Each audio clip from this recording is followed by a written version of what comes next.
has been incredibly progressive and been doing a lot of really amazing things around fintech. But if you want to do business in Singapore, you still need to sign contracts with a wet ink signature. I was an investor, I was an advisor to a Singaporean country, and I urgently had to deal with some shareholder, and I was a tiny shareholder, urgently needed to deal with some shareholder matter, and I had to scramble to get to a global shipping company to send my wet ink signature to Singapore because they don't recognize digital signatures.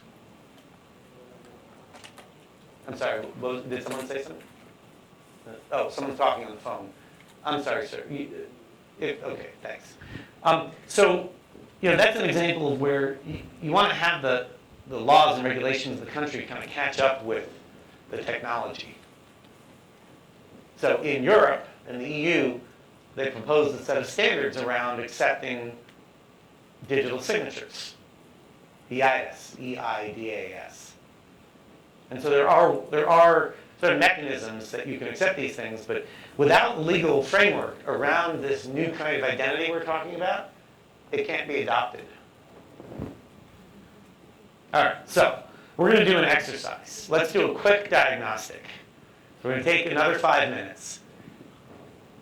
For whichever country you come from or business you operate within, on a scale of 1 to 10, where 1 is low and 10 is high, score each of these 5 dimensions for the context that you're operating in, right? So you'll come up with a number and then add them up. So you'll come up with a number of between 5 and 50. Right? 50 is the highest possible score. Right? So just take 5 minutes and just scribble on the back of the paper or use your phone for each of these dimensions of identity. What's your current score for your country or your company? Yeah. 1 is the lowest and 10 is the highest. So if you have an ability, let's say pick number 3. If you have an ability for anyone using identity in your system to be able to self-issue identity credentials under controlled conditions, you get a 10. If there's absolutely no ability whatsoever for someone to self-issue credentials, you get a 1. Okay. Does everyone understand what we're doing? Okay, good. Just take a few minutes and then we'll start shouting out scores.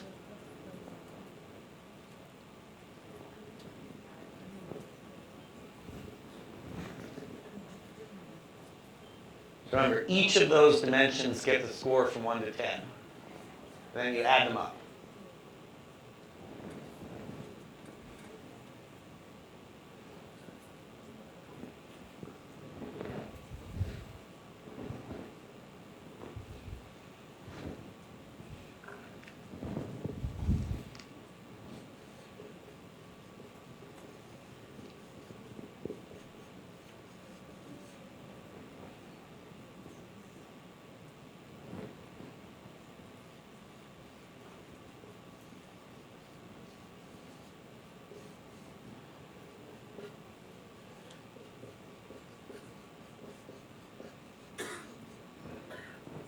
And you can pick either the country that you're operating in or a particular institution that you're working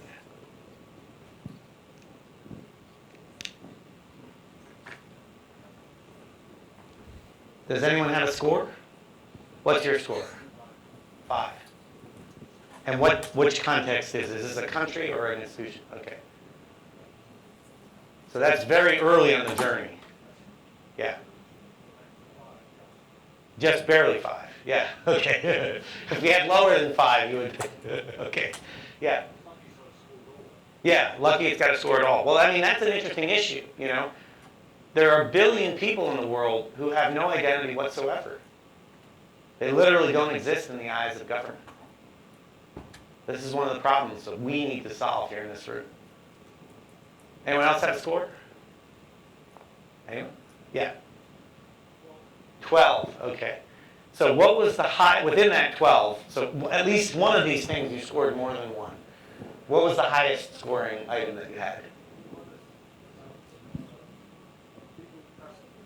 Yeah, legal trust framework, okay. What was the number you had for that? 3, okay. So describe a little bit, what was this legal trust framework that is in place?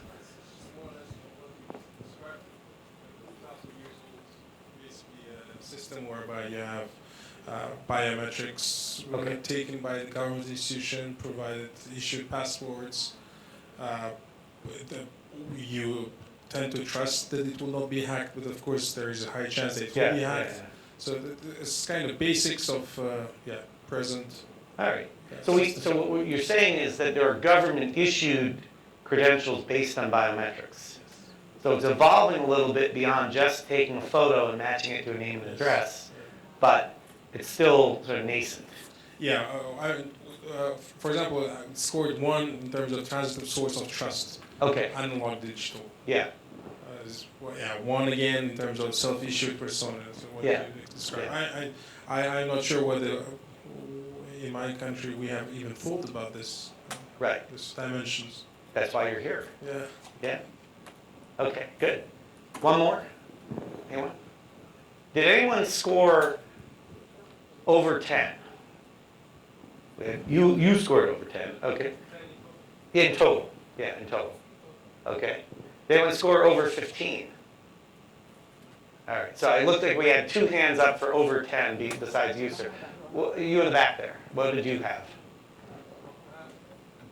What score did you get? 17, that's about a third of 50. 17, okay. And what was the highest scored dimension that you had? Say 1 and 3. 1 and 3. All right. So talk to me about strongly provenanced attributes. What did you score for that? 5. 5. Okay. How do you do that? Yeah, it's. Tell me how are those attributes attested? How are they generated? Well, they search back through the records, so, which is something which is also part of the problem, because the reason some people can't get any form of identities because there's no record going back. They have an ancestor who was undocumented, so that screws up the whole chain. All right. Interesting. Okay, so part of how these credentials are generated is looking at historical records, but what if the records are wrong or missing? Yeah. Oops. And there was one more over here, I think. What was your score? 13. 13. Okay. And to get 13, what was your highest scoring dimension? I guess we'll get the mic up to you. Yeah. For 2. For 2. Okay. Transit's good. Transit's source of trust. So what did you score yourself for number 2? 5. Okay. And how is that transitive source of trust created? Well, I actually was thinking of banking in Australia. Banking in Australia, okay. They've set up a network of having settlements, digital settlements. Okay. Using your analog information that you provided to the banks, and you're able to digitize it, and the banks will check back on what they have and turn your analog information into digital to allow settlements. And the operant sentence in there is you're able to digitize it. So how do you digitize it? Well, the banks digitize it. They use some form of crypto to encrypt, and then between themselves on their network. Okay. So they've built a trust network that takes your analog identity credentials and puts it into digital, and then they have trust amongst each other that they can rely on those credentials. Exactly. Yeah. Interesting. All right. Remember your score. We're going to come back to this later. Okay. I have some good news in that there are more and more smartphones in the world, and it turns out these are really good tools for generating robust identity. So if we look at, let's see sorry, I'm getting a message from Lisette. What are you telling me, Lisette? Where'd you go? Oh, okay. Sorry. So behavioral and biomechanical biometrics, right? I am aware of the convenience of fingerprint and facial scanning. I also can tell you that those are systems which are susceptible to hacking. Once let's look at Aadhaar, for example. I mean, not to pick on them, but it's notable in the region. Once I have that fingerprint file, I can get a 3D printer and I can actually print a little plastic mold. I can put it on my finger and then I can be you. Facial scanning, I have a colleague at Oxford who can create a video that has sort of a mannequin on it that rotates in a certain way. He takes that phone with that video on it and puts it up in front of another phone, and he can open the phone. So how many of you have enabled Face ID on your phone to unlock things? Yeah, I would suggest that you unenable it. It's very convenient, but it's also very easily hacked. My colleague over there on cybersecurity can share his thoughts on the security of facial recognition. But we have a more secure system. So the good news, the good thing about facial and fingerprint is that it is relatively quick to enroll people. You can quickly acquire it. And so it can be useful, but you want to combine it with other kinds of biometrics. Right? So you can do things like gait analysis. So how I walk, the accelerometer on the phone can pick that up if it's in my pocket.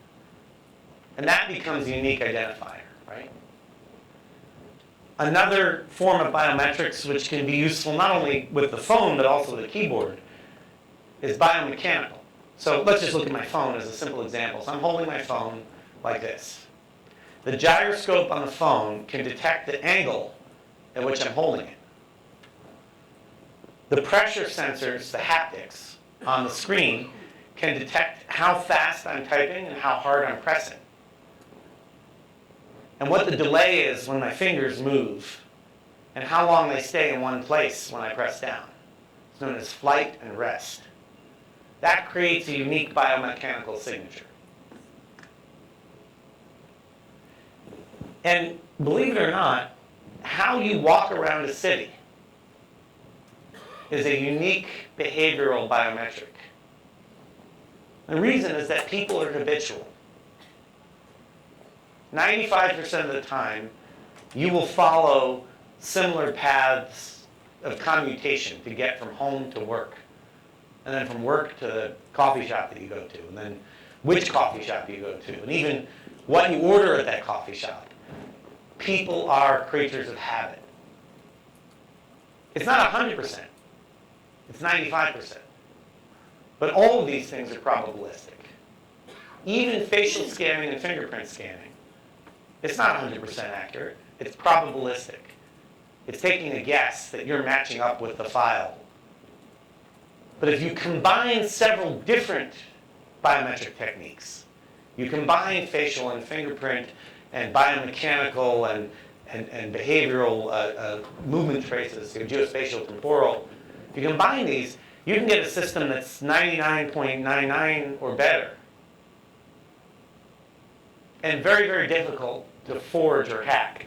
It's very difficult for someone to replicate holding a phone the same way I hold a phone and typing the same way I type. It also can be continuous. Instead of it happening, at certain points in time where you have to log in and provide a password, it'll constantly be apprising your identity.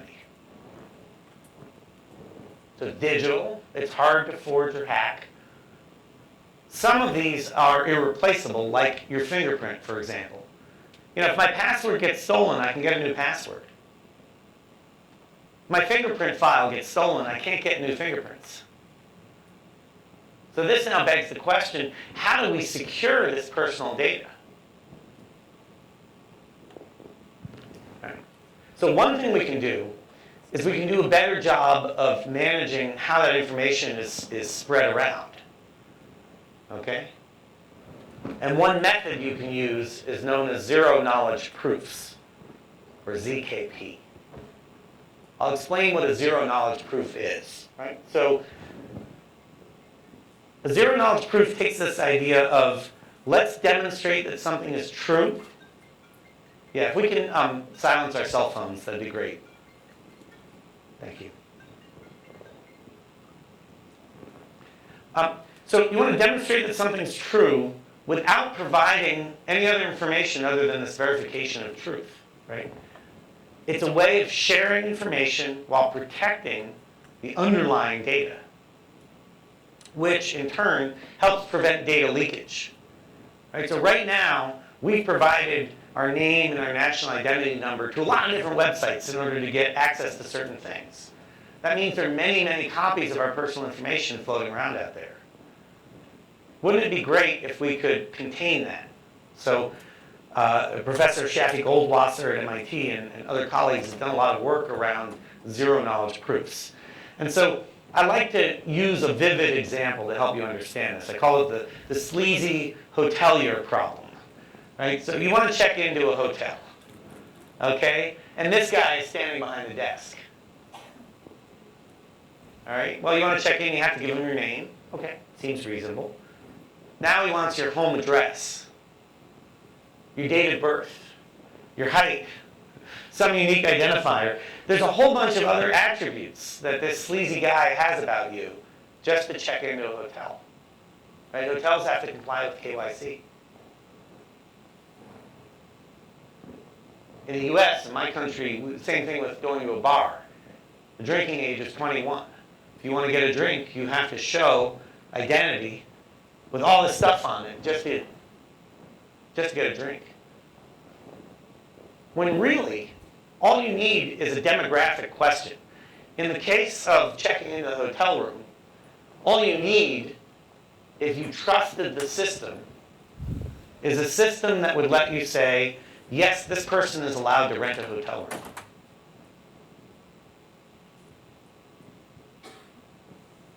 So you're providing trusted answers. Yes, no. This person is old enough to buy a drink. I had to rent a van the other day, just like a regular cargo van. They not only needed ID and contact numbers, they actually also needed the name and phone number of someone else that they had to manually verify by calling that person. Because of security. They were worried that one of these panel vans would get loaded with explosives. So now there's a government mandate that you have to verify not only my phone number that I provide, but also another person's name and phone number, just to rent a van. When ideally, if you had a trusted system, you have a yes, no, can this guy rent the van? So you provide trusted answers rather than, all of that other data. Okay, so one of the mechanisms that lets us manage data better is blockchain. So I'm going to take 60 seconds, and for those of you who, how many of you can tell me what blockchain is? Okay, good. So I will take 60 seconds for the rest of the room. Let's hear your definition, though, while we're here. You said you can tell me. What's blockchain in a minute or less? Oh, is that not working? Let's see if that turns on. There we go. Try that again. Hello, hello. Yeah, there we go. Blockchain is a distributed ledger, which is shared, so it's not controlled by any particular party. It's shared among a network. It's immutable, which means you can't go back and change things. Once a block is added to the chain, you can't go back and change any information. I feel like I'm under an exam right now. It's not unhackable, but it's economically unviable to unhack it. So it's very secure. Okay. And it's based on community, so governance is very important in terms of how the community functions to keep it going along and make sure everyone is in consensus. There's various different consensus algorithms to make it work. And a lot of people think that a great use case for it is just financial transactions, but it can be used for any kind of transactional data, so digital ID or voting. It could be used for peer-to-peer energy transactions, basically anything that you want to be able to share with another person without a trusted intermediary involved. Okay, good. Thank you. Well done. A round of applause for our contributor. Not bad. I'm going to even simplify further. It's like a big ledger book that's electronic, right? It's a database. So let's think about what a bank does, right? When you go to a bank and you make a deposit, they write in the ledger book that you gave them money. when you borrow money from the bank, they write in the ledger book that you borrowed money. When they charge you interest, they write in the ledger book that you charge you interest. As we moved into the digital era, we took those analog mechanisms of the ledger book and we sort of repeated them. Maybe we put them on the cloud, but it's the same basic business process, right? It's just a book of entries of ins and outs, right? Now, the problem, of course, is that if you just have one copy of that ledger book, if I want to, and now I make it electronic, right? If I want to steal money from the bank, I just have to go log in to where that electronic ledger book is and change the entry, right? Because there's only one copy. There was an issue with, it was Bangladesh, right? The bank systems were using Windows 3.1, maybe? There was an old version of Windows that hadn't been patched, and someone just changed a few entries and was able to steal $84 million. Oops. Well, so blockchain says, let's make a lot of copies of that ledger book. And they'll all talk to each other.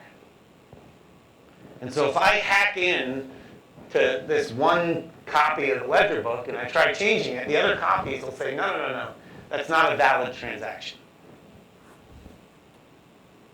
There are other characteristics to it, but this resilience that's created by all these copies talking to each other is part of what makes blockchain interesting and powerful. Okay, so we think about implementing robust digital identity. We go back to those attributes that we talked about before. There are new technologies that can help make these things possible. Tools, right? So for strongly provenanced attributes, we can use these multimodal biometrics I talked about, which rely on artificial intelligence.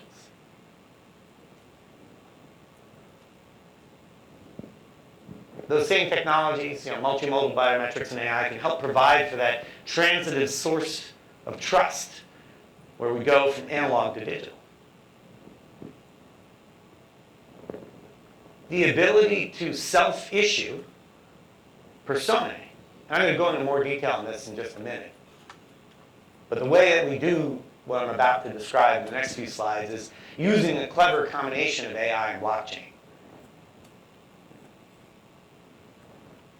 We can privacy preserve the verification using a combination of AI and zero-knowledge proofs.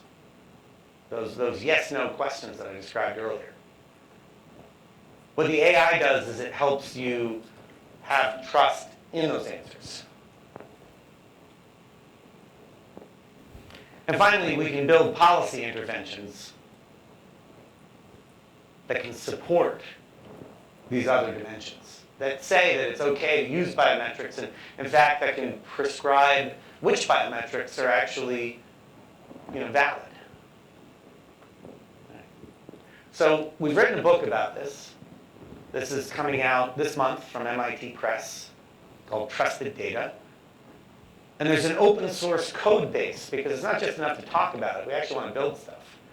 So if you go to trust.mit.edu, you can see the consortium that's helping put this together, which includes both government and private sector players, including Australia.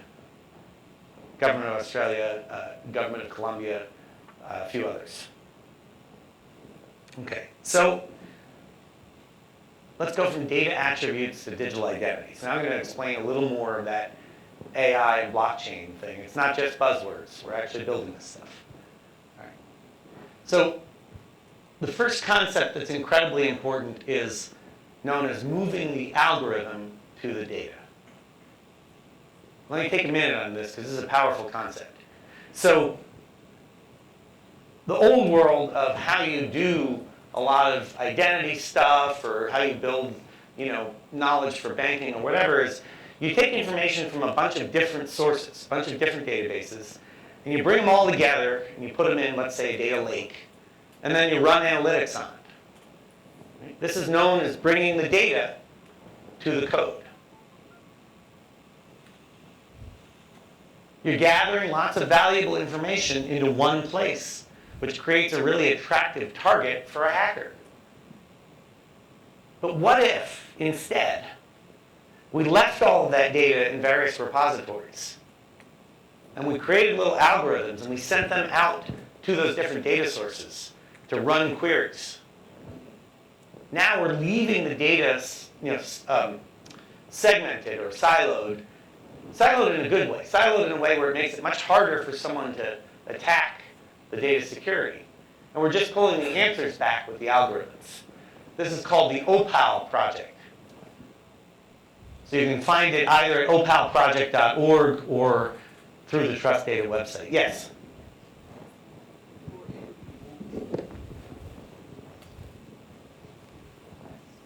So if you're able to move the algorithm to the data, then does that mean you don't have any of these arguments around where data should be stored anymore?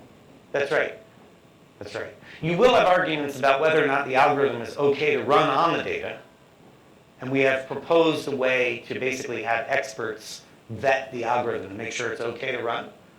But you eliminate a lot of those data domicile, data security. Like there are a lot of the arguments around trying to do interesting things with data is who owns it and where does it live and how do you move it, and all that gets eliminated. And you just focus on this question of can you generate algorithms that are safe and secure basically to run. Yeah. So, everyone from the government of France to Microsoft are part of the OPAL project in trying to do this. Yeah. This notion that the algorithm will not be hacked. Well, people will try to subvert the algorithms. And so the suggestion around the OPAL project is you get experts, a group of experts together who analyze the algorithm and make sure that it's privacy preserving and that it's not going to behave badly. And the host organization, the person whose database this algorithm is going against, also gets to look at it. So it's called OPAL, Open Algorithms, for a reason. It's open in the sense that, not that everyone can look at the algorithm, but that the organization on whose data the algorithm is running can look at it. And these experts also look at it and attest or certify that the algorithm is okay to run. Was the result justifies the means. I mean, I will still have the access to all this data,